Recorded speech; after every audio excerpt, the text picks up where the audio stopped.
Part 11, Chapter 6. In the infirmary, they placed Kane gently on the extended medical platform. A complex of instruments and controls, different from any others aboard the ship, decorated the wall behind the unconscious exec's head.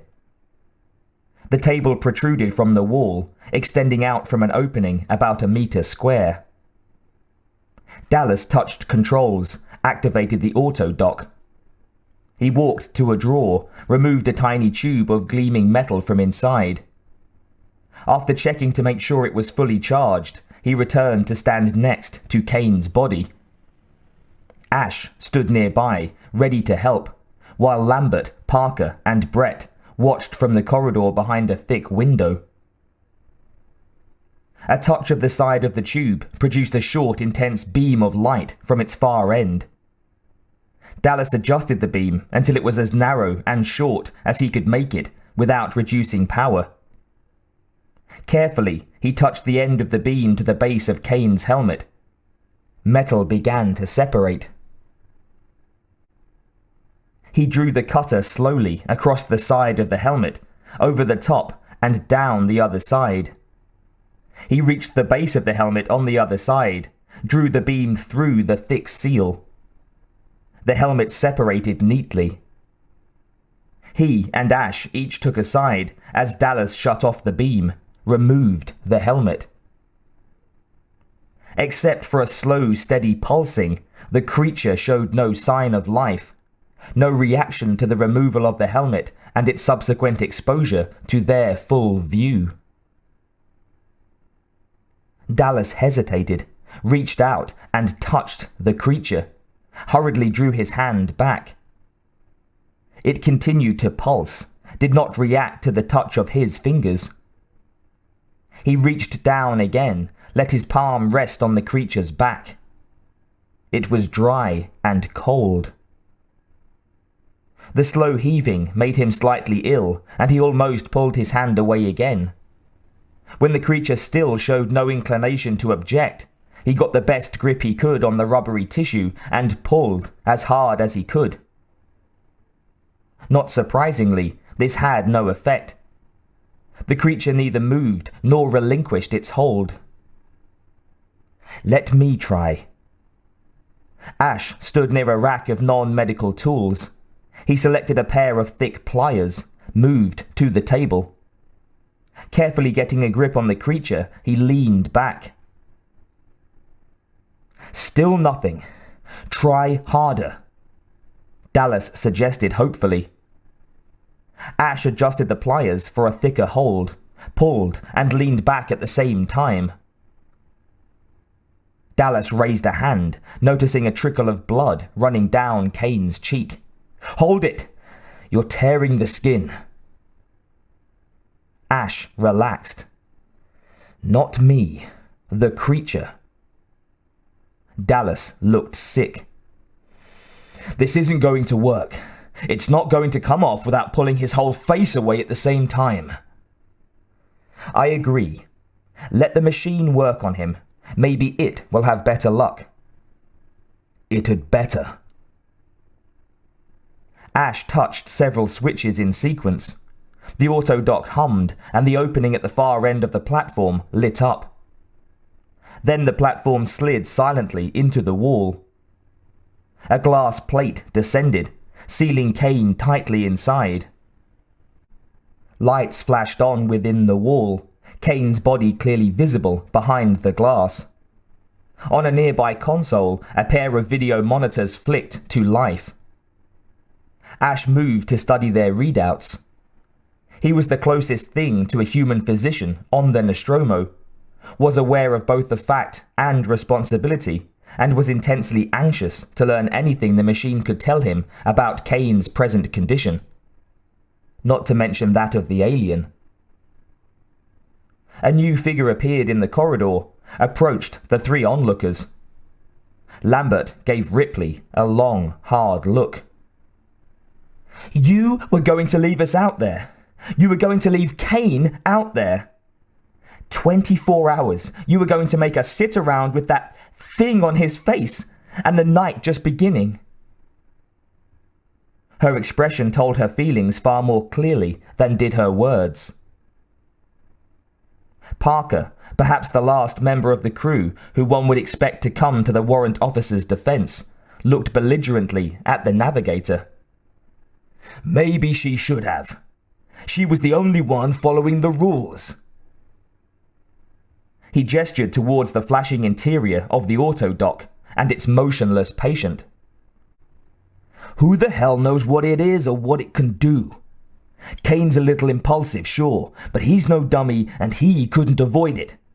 Maybe one of us'll be next." "Right," agreed Brett. Ripley's attention remained on Lambert. The navigator hadn't moved, stared back at her. "Maybe I made a mistake. Maybe not. I hope I did. In any case, I was just trying to do my job. Let's leave it at that." Lambert hesitated, searching Ripley's face. Then she gave her a curt nod. Ripley sighed, relaxing slightly. What happened out there? "We went into the derelict," Lambert told her, watching the two men working with the auto dock inside. "There were no signs of life. That transmission must have been going for centuries. We think we found the transmitter." "What about the derelict's crew?" "No sign of them." "And Kane?" "He volunteered to search the lower level alone." Her expression twisted. "He was looking for diamonds. Instead, he apparently found some kind of eggs. We told him not to touch them. Probably too late. Something happened down there where we couldn't see what was going on. When we pulled him out, it was on his face. Somehow it melted right through his helmet faceplate, and you know how strong that stuff is." "I wonder where it's from originally." Ripley spoke without looking away from the infirmary interior. "As dead as this planetoid seems to be, I'd guess it came in with the alien ship." "Christ knows," said Parker softly. "I'd like to know where it's from, too." "What?" Ripley hardly glanced at him. "So I'd know one more place to avoid." "Amen," said Brett. "What I want to know," said Dallas questioningly, "is how the hell is he breathing? Or is he?" Ash studied readouts. "Physically, he appears to be doing fine. Not only is he alive, despite having gone without normal air all the way back to the ship, but also all his vital signs are steady. Breathing all that nitrogen and methane should have killed him instantly, back on the derelict. According to the doc, he's in a coma, but internally, he's normal. A damn sight healthier than he has any right to be. As to how he's breathing, I can't say yet, but his blood's thoroughly oxygenated." "But how?" Dallas leaned over, tried to see up inside the auto dock. "I checked that thing out pretty closely. His mouth and nose seem to be completely blocked." Ash punched a trio of buttons. "We know what's going on outside. We'd better have a look inside him." A large screen cleared, focused. It displayed a color X-ray image of Kane's head and upper torso. Finer resolution could show blood flowing steadily through his arteries and veins, lungs pulsing, heart beating. At the moment, the onlookers were more interested in the internal schematic of the small rounded shape covering the exec's face. "I'm no biologist," Ash said softly, "but that's the damnedest maze of stuff I've ever seen inside another animal." He gazed in amazement at the intricate network of forms and tubes. "I don't have any idea what half of it's supposed to do." Doesn't look any nicer from the inside than the out, was Dallas's only comment. Look at the musculature in those fingers, that tail, Ash insisted. It may look fragile, but it's anything but. No wonder we couldn't pull it off him. No wonder he couldn't pull it off. I'm assuming he had time to try before he blacked out. It was clear what the creature was doing to Kane, if not why. The exec's jaws had been forced apart.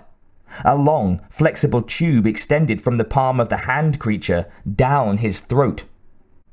It terminated at the end of his esophagus. The tube was not moving, merely sitting there. More than anything else, this part of the internal view made Dallas feel sick. It's got something down his goddamn throat. His hands clenched, unclenched, with murderous regularity. What the hell kind of thing is that to do to a person? It's not a fair way to fight. Damn it, Ash, it's not clean. We don't know that it's fighting him, or even harming him.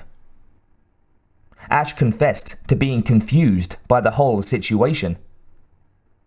According to the medical monitors, he's fine, merely unable to react to us.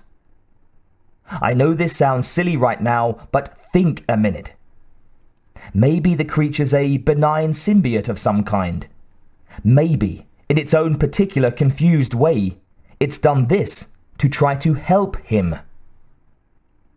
Dallas laughed humorlessly. It's fond of him, all right. It won't let go. That tube, or whatever, must be how it's supplying oxygen to him.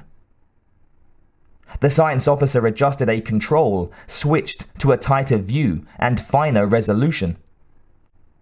The screen showed Kane's lungs working steadily, at a normal pace, and seemingly without effort, despite the obstruction in his throat. Ash switched back to the first view. What oxygen? Dallas wanted to know. He came all the way back to the ship with a busted faceplate. The creature's not attached to his suit tanks, so all his suit air must have bled out through the open regulator in the first couple of minutes. Ash looked thoughtful. I can imagine some possibilities. There's a little free oxygen in the atmosphere here. Not much, but some. And a lot more tied up with the nitrogen in various oxides. I suspect the creature possesses the ability to break down those oxides and extract the oxygen. Certainly, it has the capability to pass it on to Kane, perhaps also for itself. A good symbiote would be able to determine quickly what requirements its partner would have. Certain plants have the same oxygen extracting ability. Others prefer different gases. It's not an impossibility. He turned back to the screens. Perhaps it's our terrestrial prejudices at work, and it's really a plant and not an animal. Or maybe it possesses characteristics and abilities common to both. It doesn't make sense. Ash glanced at him. What doesn't? It paralyzes him, puts him into a coma, then works like mad to keep him alive. He glanced up at the screen. I thought it would be, well, feeding on him somehow. The posture and position it's in right now is typical of feeding. But as the instruments say, it's doing exactly the opposite. I can't figure it. In any case, we can't leave the damn thing on him. It might be doing all kinds of things to him, maybe good, maybe bad. We can be sure of one thing, though. None of them are natural to the human system. Ash looked doubtful. I don't know if that's really such a good idea. Why not? Dallas eyed his scientific officer questioningly. At the moment, Ash explained, not offended by the slight challenge in Dallas's voice. The creature is keeping him alive. If we remove it, we risk losing Kane. We have to take that chance. What do you propose to do? It won't pull off. We'll have to try cutting it off. The sooner we remove it, the better it's likely to be for Kane. Ash appeared ready to argue further, then apparently changed his mind. I don't like it, but I see your point. You'll take the responsibility? This is a science decision, and you're taking it out of my hands. Yeah, I'll take the responsibility. He was already pulling on a pair of disposable surgical gloves. A quick check indicated that the autodock wasn't attached in any way to the body, wasn't doing anything to it that could result in harm if it was temporarily removed. A touch of a button, and Kane slid back out of the machine. A cursory inspection was enough to show that the creature still hadn't moved or released its grasp on Kane's face. The cutter? Ash indicated the laser device that Dallas had used to remove Kane's helmet. No, I'm going to proceed as slowly as possible. See if you can find me a manual blade. Ash moved to an instrument case, searched through it briefly. He returned with a thinner version of the cutter and handed it to Dallas carefully. He inspected the tiny device, shifted it in his hand until he had a firm, comfortable grip on the slim pencil. Then he switched it on. A miniature version of the beam that the heavy-duty cutter had generated appeared, shining coherently at the far end of the surgical knife.